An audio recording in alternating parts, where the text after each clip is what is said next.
What's the easiest choice you can make? Window instead of middle seat? Picking a vendor who sends a great gift basket? Outsourcing business tasks you hate? What about selling with Shopify? Whether you're selling a little or a lot, Shopify helps you do your thing, however you cha-ching. Shopify is the global commerce platform that helps you sell at every stage of your business. From the launch your online shop stage to the first real-life store stage, all the way to the did we just hit 1 million orders stage. Shopify's there to help you grow. Whether you're selling scented soap or offering outdoor outfits, Shopify helps you sell. Wherever and whatever you're selling, Shopify's got you covered. Sign up for a $1 per month trial period at shopify.com/try. Go to shopify.com/try now to grow your business, no matter what stage you're in. Shopify.com/try.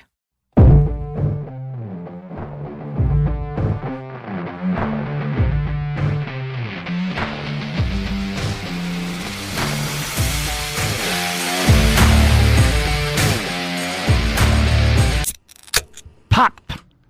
Hello and welcome everyone to the AfterBuzz podcast. My name is Nico Jimmy, your host for the AfterBuzz, and of course with me is the man of the hour, Buzz Adams himself. What's up, buddy? Hi. How are you? Good. Doing well today. Good. Had some good shows last night. A nice trivia night.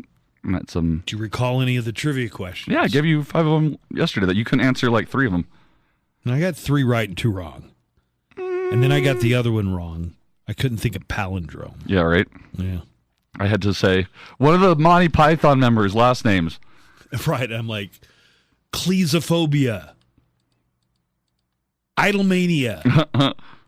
Oh, palindrome. Got it. All right. On today's episode of the AfterBuzz, I have a list of strange and honestly, I think this pairs nicely with the news because recently RFK Jr. has come out and said that he had worms in his brain. Brainworms. And you know what? I'm going to take a time to talk about this real quick. We've learned about this from the deposition he was in for his divorce in 2012. He's not using a medical term. Brainworms is not a diagnosis. That's not a term for anything. So everybody out here who is speculating, all we have is RFK Jr.'s word for it. It was a deposition in his divorce, so he was trying to Let me bring up a point, though. All right. He could be lying. He could be making it up. He could have misinterpreted a doctor and what he told him and just said in the deposition, I got brainworms. Well, you got to be sworn in, so he was under oath when he said that. Okay, but either way, he could be confusing what the doctor said or exaggerating he could be confusing what the doctor said because of the brain eating worms. The worms eating his brain. Eating worm. And the worms crawled into. Do you get my point, brain. though? That we're all trying to analyze and prognosticate on what this means. And that's why Dr. Gupta, Sanjay Gupta on CNN, he wasn't very specific about it. Okay? And what he ended up saying was, this is the most likely, based on what he's saying, this is what we think the worms he's talking about are. It's these pork worms that we normally get. And those are the most common. Is that called trichinosis? No. That's something else? Yeah, that's something else. Well, I would just say, and I don't know if this is in RFK Jr.'s defense or not, but he has not been known for fully grasping medical science. Exactly. I mean, just his stance on vaccines alone is enough to make you think, well, there's something about the scientific method that he doesn't... It doesn't resonate with him. So. I guess I'm bringing this up because I saw a comment in our app chat that said, Nico, that there's actual experts about these things, not you. And I was. Well, if I only talked about things I'm an expert on, it would be a pretty limited show. There are not that many things I can say myself an expert on. Be able to respond to with is that nobody knows what Robert F. Kennedy's talking about because we don't have his doctors telling us. We don't have his doctors saying, yes, Robert F. Kennedy was diagnosed with neurocystosarcosis because that's a real disease, neurocystosarcosis. But brainworm is not a technical disease term. Now, one part of it that I think I do understand that this was a divorce proceeding from his second wife, and he was trying to make a point that, hey, my future earnings could be affected because I have short and long-term memory loss, I have brain fog, and the reason is brain worms. Right. Now, we watched a clip of Dr. Sanjay Gupta giving a little explanation, and what did Dr. Gupta say about those symptoms? I don't remember.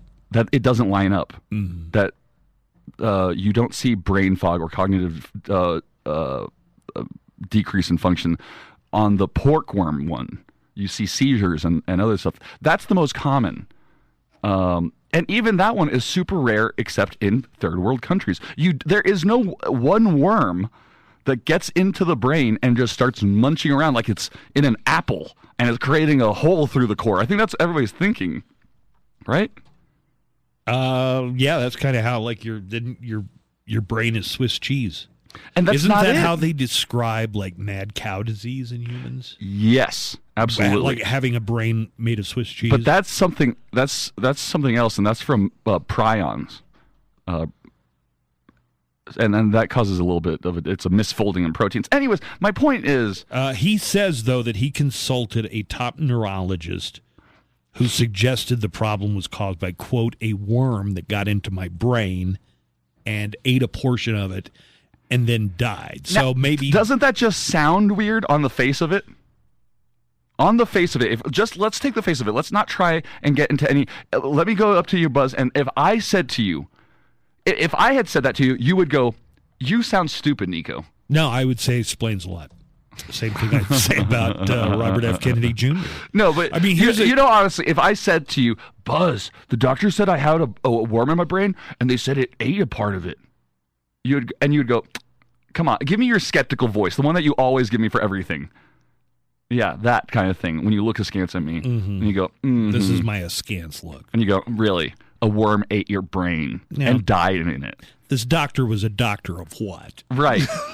That would just be me saying it. Is this your chiropractor who told you this? So for all the discourse that goes around it, I know that there is no expert. I know that we don't have any actual idea of what this was, but I am going to tell you the most common and most likely one is the one all the doctors are talking about, which is the tapeworm, the pork tapeworm.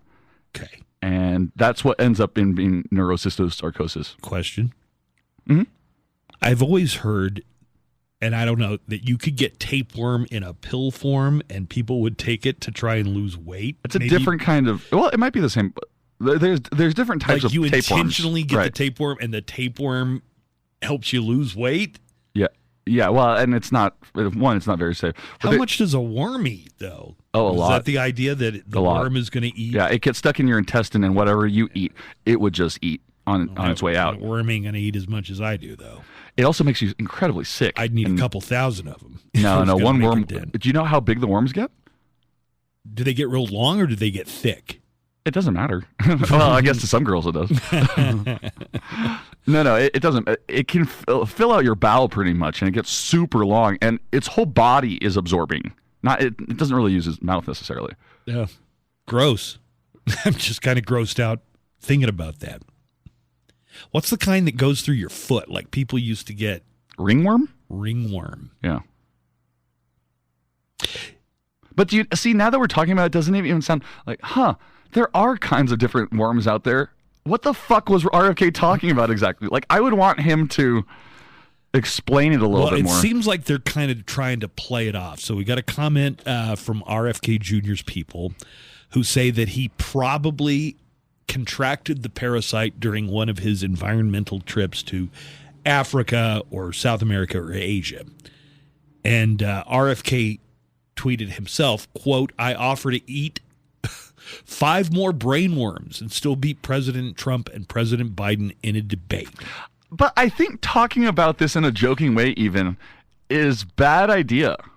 Even just talking about brainworms as if it's this jocular thing that anybody might be able to get like that. It just seems irresponsible. It'd be a convenient excuse, I got, worm ate part of my brain. I'm so dumb. Yeah. I'm sorry I forgot to pick the dog up from the groomer, whatever. Brainworm. Right. Oh, I forgot your birthday. Brainworm.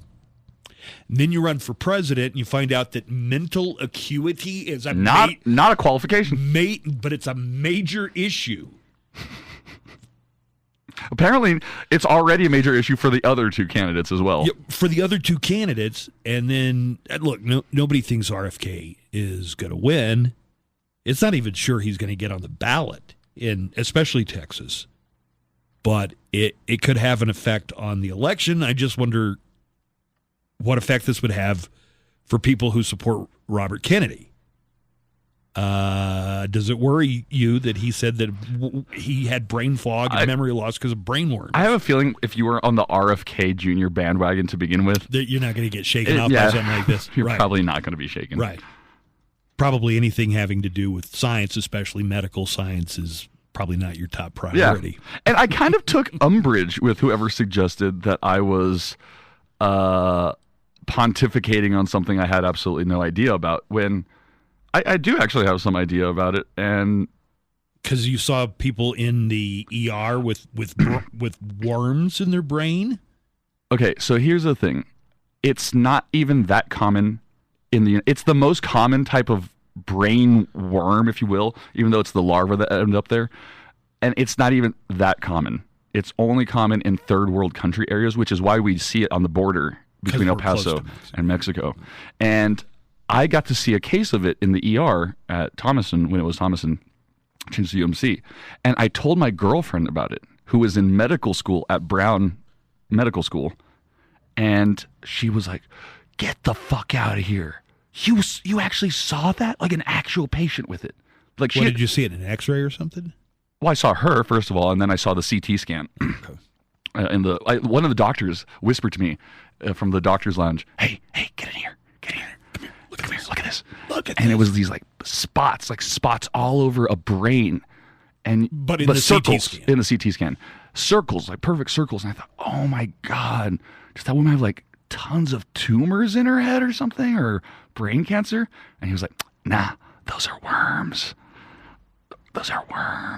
Okay, so could they cause brain damage the way that RFK Jr.? They do not eat. And it's not even worms in there. It's the larva of the worm before it turns into the worm part. And they don't have mouths. The larvae don't. They absorb their nutrients through their skin. Okay, well, they'd still be eating your brain, even if they absorb it through their skin. They wouldn't be taking physical bites out of anything, one. Two, they're absorbing something, and it's your fluid, brain, right? No, they're not. They're absorbing fluid. So you're trying to argue for the fact that these larvae could take away parts of your brain. I'm trying to say, no, they can't. All they do, they end up dead in your brain, and they just form a mass. Oh, okay. All right. I'm willing to take your word for it. Okay, my point is that it was so rare that my girlfriend in a very prestigious medical school who had just been learning about it was shocked that you had seen an actual case. That I had seen an actual case of it before. And so that to me is just how rare and probably... One more quote from RFK Jr. in his tweet about President Trump and Biden in a debate. He says, "I feel confident of the result, even with a 6-worm handicap." And that's hilarious. So I think he's trying to kind of laugh it off. All right. So let's talk about strange medical cures. Oh, you want to know something interesting for that lady that had the worms? I remember talking to the doctor about this because I asked, so those have larvae, it's the pockets of dead larvae in your brain, right? And I asked, so what are you going to do? And he said, well, there is an anti-parasitic medicine. Ivermectin. It's not ivermectin. That we could give her. But guess what its side effect is? Brain swelling. And I guess that's worse than having the larva? Yes. Oh. That because the brain swelling could kill you. Your head is, your skull is is a case. It can't expand, so any fluid in it. They ought to try Ozempic. It seems to work on everything. So I asked, so what are you going to do? So that what they were going to have to do is surgically put in a shunt, like a hole into her skull, and a tube to let the fluid drain out. Yeah. And then give her the medicine. That way. All right. All right. This is a list of strange medical treatments from across history, because we have not always had the most scientifically backed medical treatments. Sometimes they were based on nothing but superstition. Bloodletting. Bloodletting. Blowing smoke up the ass of a drowning victim. Have you ever heard of that one? Yeah. Yes. So is that on your list? Yeah. Let's get into it. Okay. Number 1. Curing rabies with raw veal. In ancient Rome, people thought they could treat rabies, and anybody bitten by a mad dog should have their wound cut open and covered with raw veal. Then the patient would drink a concoction made with wine and boiled badger dung. Okay. Now, is there any chance the Romans could have been on to something, or this, like they used to put leeches on you. And then recently, within the past 20 or 30 years, I heard some people saying, oh, yeah, you know what? For what they had available, leeches probably were good treatment. Yeah, maybe for some. This is not one of those moments where they figured out a medicine accidentally. Because, I know that there's similar cases in the South American rainforest where these Yoruba tribes figured out what plants to put onto their this or that to get the perfect, antibiotic. Yeah, right. Sometimes there have been what would be considered primitive cultures. Right. And they find out, oh, no, they really know stuff. Yeah, this is not it. Okay. This is just crazy on this. Number 2, treating asthma with an entire diet based on boiled carrots. It sounds terrible. In primitive physique, or an easy and natural method of curing most diseases, first published in the late 1740s, British evangelist John Wesley suggested a fortnight on boiled carrots only to treat asthma. Number 3. They had fortnight back in those days? Yeah. For heart palpitations, Wesley, the same guy, his treatments included drinking a pint of cold water. For what? Heart palpitations. Drinking a cold water is probably good advice for a lot of conditions, unless it's full of bacteria. And then apply a rag dipped in vinegar on your chest. And then electrify it or hook it up to a battery. Okay, so can I ask you about John Wesley? Yes. Was he just a clergyman, or was he also a doctor? How was he coming up with these things? I don't know, dude. I don't know if anybody needed to be anything at that time. But are you familiar with his name at least? Because he was a famous evangelist. Sure. There's a university called Wesleyan University. Yeah, exactly. Number 4 also deals with John Wesley. Not John Wesley Hardin. No, not John Wesley. The gunslinger who's buried at Concordia Cemetery. Did you hear me at the treatment? Be electrified. Be electrified. And this was in the 1740s? I didn't think they had electricity. Oh, yeah. I thought Benjamin Franklin invented electricity. He didn't invent it. He just figured out that lightning was composed of electricity. So how would they electrify the treatment? I think they had like primitive... No, they had like primitive like salt batteries or something like that. Oh, okay. Wesley also suggested that patients with toothaches be electrified. The idea of electrotherapy was fairly new in the 1700s. So they probably were just trying it on everything. Yeah. Hey, let's try this. It was used regularly until even the 1900s for illnesses like epilepsy, paralysis, impotence, tapeworms, and more. Well, I've heard of electroshock therapy in my lifetime. It's a major plot point in One Flew Over the Cuckoo's Nest. Right, and it's still used to this day under the term electrocranial therapy. All right. But this was just shocking your body. This was not shocking your brain. This was shocking your arm and being like, "Yeah, we'll get the paralysis out of your arm with this." Okay, number 5 and 6. John Wesley again. Yep. To prevent nosebleeds, Wesley recommends stop picking your nose so much. Teacher says my nose wouldn't bleed if I stopped picking it. Is that Simpsons? Yeah, it's Ralph Wiggums. Yeah. Wesley recommends to prevent nosebleeds holding a red hot poker under the nose.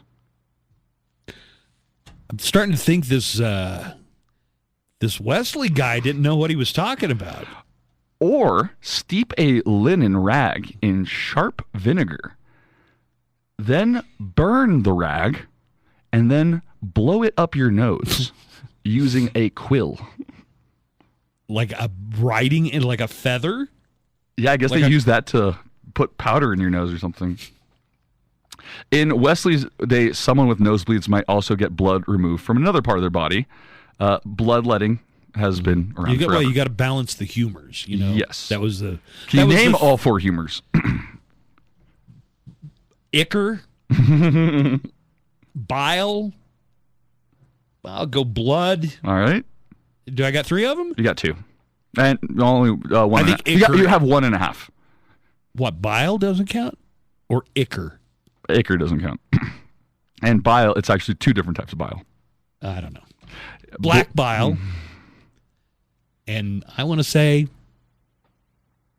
red bile. I don't know.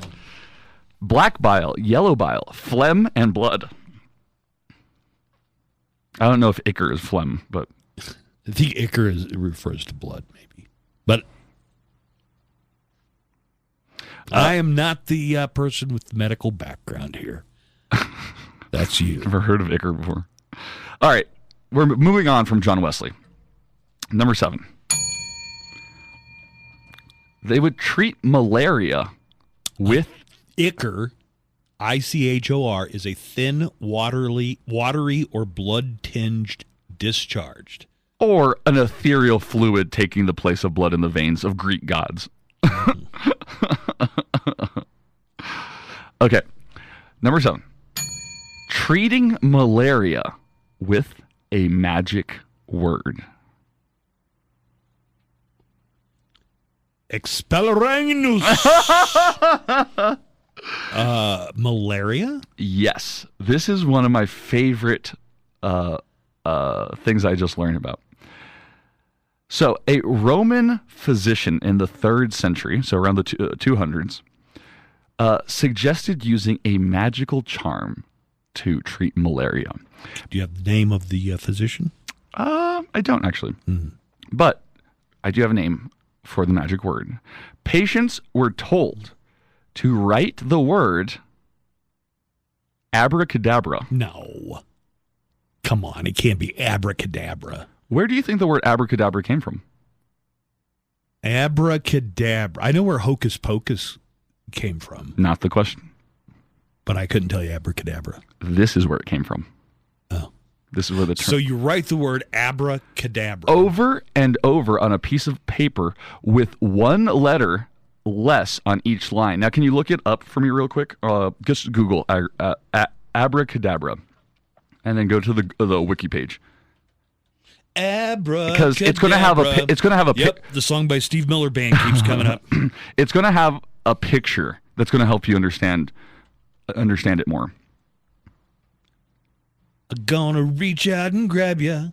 It's right there in the front of you. How do you not see that word? It says abracadabra. What do you want me to click Come on. You're just doing that on purpose. Images? Right? Did I say images? I don't know. What do you want I said click the Wikipedia page. Okay. Oh, so you write abracadabra, you eliminate until you get down to an A. Right. And so what in the hell was this? Malaria? Malaria. And then what you would do is you take that piece of paper. So you spell out abracadabra, then you start the next row over again with abracadabra, but you just leave off the A at the end. And then you do it again. Repeat that until you just leave off the R, then leave off and all the way down till you get to 1 letter. And it forms a triangle going down. People would cut this paper, this into a triangle, a piece of paper, and they would wear it around their necks. And they thought that would help prevent and treat malaria. Maybe it was just to give you something to do before either the malaria went away on its own or killed you. It just gave you something to occupy your time while you had malaria. That's an interesting point. Like, what if we just take their mind off of it? Just take their mind off of it. Abracadabra. Then they had to tie the paper with flax and wear it around their necks for 9 days before tossing it into an east-running river. Imagine having to go through all of that to, I'm so sick. Right. And you're dealing with malaria while it's all going on. All right, write down this word and wait for 9 days. Make sure you find that east running river. If that didn't work. Which way is east? Let me get my Google Maps out and make sure this is an east. I wouldn't want to get a northeast running river. If that didn't work, they were supposed to rub themselves with lion fat. Lion fat? Right? How common was lion? This must have been in Africa, though, because that's probably where malaria was most prevalent. This was first known mention was by Serenus Simonicus, who is a physician to the Roman Emperor Caracalla, who died of malaria. I made that part up. You didn't believe me, though, that abracadabra came from here. Is your mind blown? Yeah, I learned something new today. Mildly blown? Yep. All right. Number 8. Back to rabies, which apparently was a huge concern in Europe during the 1700s. There was a treatment from the Book of Physic, written around the same time, that advised taking 40 grains of ground liverwort. What is liverwort? Is it a plant? I would guess, yeah, it's probably. I would guess a plant, right? 40 grains of ground liverwort. St. John's wort is right. Some kind of, I don't know. 20 grains of pepper. You got to count them out by the grain. Yeah. Okay. And put it in half a pint of milk. Does it specify what animal the milk should come from? It doesn't, actually. Okay. Now take the ground liverwort and pepper in milk every morning for 4 mornings. And then use a cold bath every other day for a month. Imagine trying to figure out how to make yourself healthy back then, and they were like, literally, we'll do it. Just take. You gotta believe the science. That's what they. Hey, what are you doing? I don't know. I don't understand it, but you got to respect the medical authorities of the day, right? The Book of Physic. Oh, number 9. The Book of Physic also contains a remedy for patients with epilepsy, which I guess people thought was demons taking you over at some point. Cook a strong man's hair with deer leg bone. Turn it into powder, then eat it leading up to the new moon. There's no way they tested this to see if it would work. No, right? They didn't have the scientific method at all. But imagine waiting for the new moon to show up. Like, I can't take my epilepsy medicine this month. I missed the new moon. It had to be a strong man. So you'd say, Bill, what can you bench press? Yeah, why am I asking? Funny story. Right? You know what's interesting, though? For a long time, people have debated whether the moon affects seizures. Even as recently as 2004, there was a scientific article published in the Journal of Epilepsy and Behavior titled, "The Influence of the Full Moon on Seizure Frequency? Myth or Reality?" For the record, there is no found connection between full moon and epileptic seizures. Tell me that before this episode is over, you are going to describe the medical procedure from which we get the expression blowing smoke up your ass. Yes. Okay. You want me to get to that one? No, you can save it. I think that would be pretty much the end climax, right? Nothing gets better than that. Number 10. Bible cysts. Have you heard of Bible cysts before? No. Curing Bible cysts with a dead man's hand. Bible cysts sound like something you would get from reading the good book too much. They're cysts on your hands. Yeah, you get them on your hands at least. Okay. The German anatomist Lorenz Heiste wrote down treatment options for Bible cysts, which appear on your hands and wrists. They include strapping a bullet that had killed an animal to the cyst, or touching the cyst with a dead man's hand. But one of the treatments he recommended is actually still in use to this day. It's called hitting it with a heavy book. Well, does that just pop the cyst or something? Essentially. That's why they're called Bible cysts, because they would use Bibles to pop them. That's probably the biggest book that anybody... What century was this? 18th century. So it's the 1700s. Yep. Yar. Just imagine you take a heavy book. I'll just go quick with these. Treating asthma with cigarettes. That had to be a 20th century deal, right? Late 19th and early 20th. Yeah. You're having trouble breathing. What you need is to suck down a couple of cartons of these. Lucky strikes. Right. Number 12 and 13. Using the spice saffron to sober up or to cure depression. Number 14. Are you for sure that there's nothing to any of this? It says, no. Okay. 14. Curing everything from arthritis to impotence with radium. Now, this has to be a 20th century. This is an absolutely 20th century crock where it was radium was combined with water and placed in hundreds of thousands of American households. Now we know that radium does not cure aging. And if you've noticed that radium and radiation start the same, there's a reason for that, because you could get radiation poisoning. Remember the radium girls? Have you ever seen that? Yeah. They worked using radium-based paint to paint the hands on watches. So that they would glow in the dark. Which would be a pretty cool thing, you know?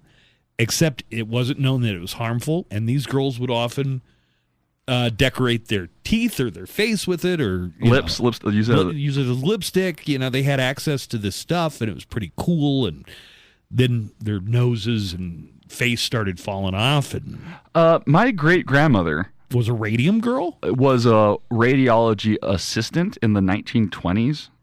Oh, I bet they didn't take all the proper precautions back then. No, she died of cancer. She did. I never met her, but when my grandfather was Have you ever heard that Madame Curie's notebook is so still radioactive to this day that it has to be kept in a lined lead box? Yeah, lead box. Did you know her body was so radioactive by the time of her death that her coffin is a lead-lined box? Really? Yeah. Crazy, right? Number 15. Treating syphilis with mercury. All right, I would say if I were a person of that era and somebody suggested that, maybe it doesn't sound so crazy. But mercury poisoning is really bad.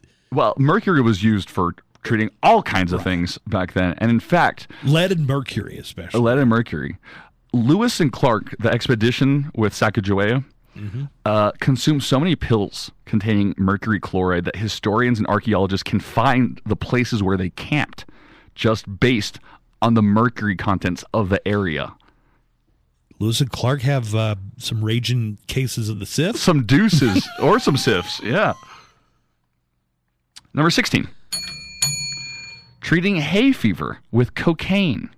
Yeah, let me hear more about that. Dr. Thomas Jefferson Ritter's Mother's Remedies, over 1,000 tried and tested remedies from mothers of the United States and Canada. Really? Published in 1910, contains many remedies that have been phased out, like the one... Mom always used to give us blow whenever we'd have allergies. Hey, why is Grandma yeeked out?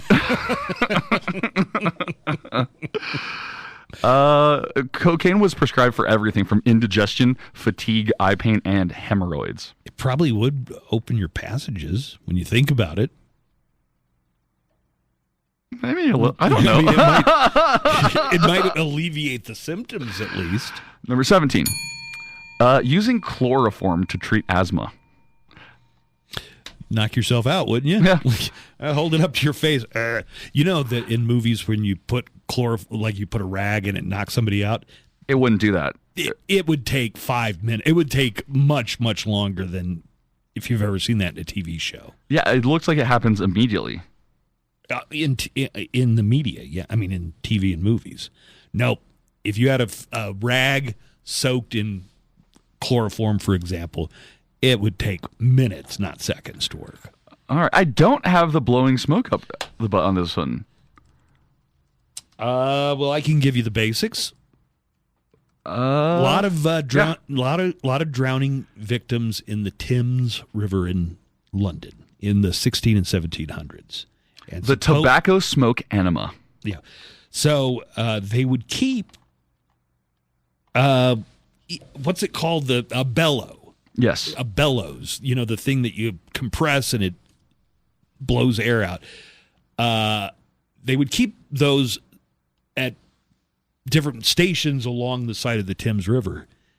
Because if somebody was drowning, what you would do, you pull them out, you'd get the bellows, fill it up with smoke, put the spout of the bellow into the rectum of the drowning victim and literally blow smoke up their butt.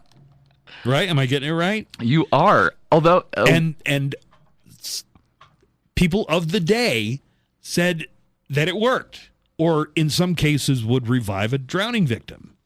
And that's where the term "you're just blowing smoke up my ass." Maybe you're heading towards the light and you feel a really uncomfortable sensation, and that's what brings them back. Tobacco was recognized as a medicine soon after it was imported from the New World. Now, they're saying that the tobacco smoke enema was a technique learned from North American indigenous peoples. The Native Americans were blowing smoke up each other's ass long before the white man thought of it. Is that what you're saying? We smoke 'em peace pipe, but need know where pipe was before. Okay, to the physicians of the time, the appropriate treatment for apparent death was warmth and stimulation. Huh. Well, that's one of my favorite slang origin stories is the blowing smoke up your ass. Okay, you know what's weird is in my EMT class, I remember a person asking, could we ever ventilate a patient? Ventilating is mechanically breathing for them. So today you see that bag that people are like in hospital shows, you see a person squishing a bag and it's breathing for them. Have you ever seen that? I guess so. Well, my friend asked, could we do rectal mechanical ventilation? What kind of reaction did that get from everybody else? We all giggled and we thought it was hilarious and we thought it was a stupid question. And he was like, "No, seriously, I've heard somewhere that we can do this. Are we allowed to do rectal ventilation?" And what did the instructor say to that? He was stupid. That we were like, it was all stupid. But I'm reading here, artificial respiration through the blowing of the smoke through the rectum were thought to be interchangeably useful. Okay. Well, look, if I'm ever drowning and you've tried everything else, you've tried. You want me to try that? Yeah.